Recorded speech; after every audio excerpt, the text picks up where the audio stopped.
Today we're going to be looking at how to solve one-step addition and one-step subtraction equations with negatives.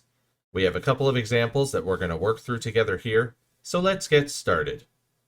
First, we're going to work through our addition problems, beginning with question number 1, where we're being asked to solve for the value of r in the problem r plus 12 equals 5. So in order for us to isolate our variable of r, as we can see up top highlighted in yellow, we need to perform the inverse or the opposite operation of whatever is being done to our variable. And here in question number 1, we're adding 12 onto our variable, and the inverse operation of addition is subtraction. So in order for us to isolate our variable of r on the left-hand side here, we're going to subtract 12. But that brings up a very important point here, which we can see up top highlighted in blue, which is that we need to keep both sides equal. So since we're subtracting 12 from the left-hand side of this problem, we're also going to be subtracting 12 from the right-hand side of this problem as well. Starting it with the left-hand side here, well, adding 12 and subtracting 12 cancel each other out.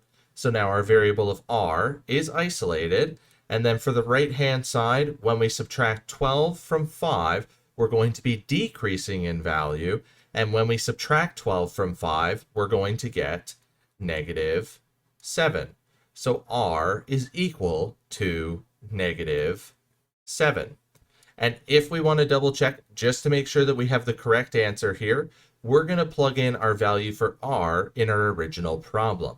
So we have negative 7 plus 12 equals 5. And when we're adding 12 here, we're going to be increasing in value. So when we add 12 onto negative 7, we're going to get 5. And then since both sides of this equation are equal, it means that we have the correct answer. R is equal to negative 7. Now moving on to question number 2, where this time we're being asked to solve for the value of n in the problem n plus negative 16 equals negative 24. So once again, in order for us to isolate our variable of n, we need to perform the inverse operation of whatever's being done to our variable. And the inverse operation of addition is subtraction. So on the left-hand side of this problem, we're going to be subtracting by negative 16 so that we can isolate our variable of n. And we need to make sure that we keep both sides equal. So we're also going to be subtracting our negative 16 from the right-hand side of this problem as well. Starting out with the left-hand side here, our adding negative 16 and subtracting negative 16 cancel each other out. So now our variable of n is isolated. And then for the right-hand side of this problem here, we're going to be subtracting a negative, which means that we're going to be increasing in value.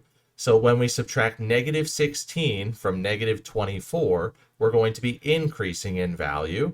So we're going to get negative 8.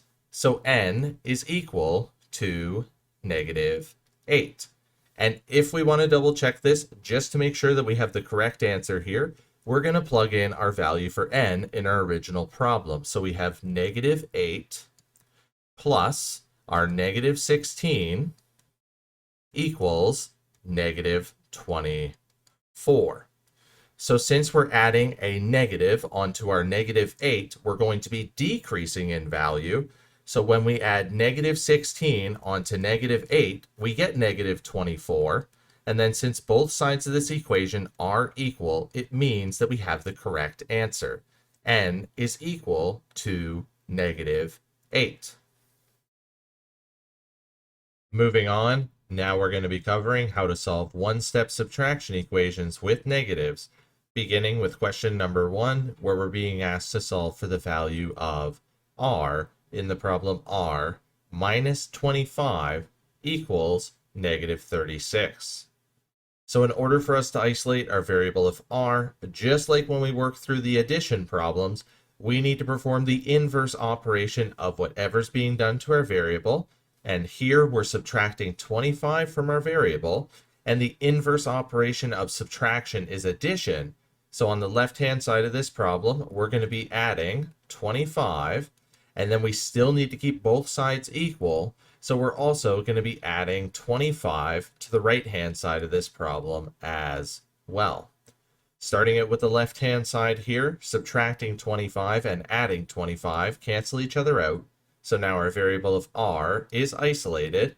And then for the right-hand side here, since we're adding a positive 25 onto our negative 36, we're going to be increasing in value. So when we add 25 onto negative 36, we get negative 11. So r is equal to negative 11. And just to make sure that we have the correct answer here, we're going to plug in our value for r in our original problem. So we have negative 11 minus 25 equals negative 36. So here, since we're subtracting a positive 25 from our negative 11, we're going to be decreasing in value.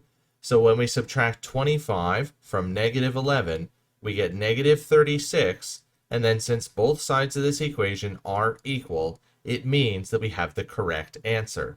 R is equal to negative 11.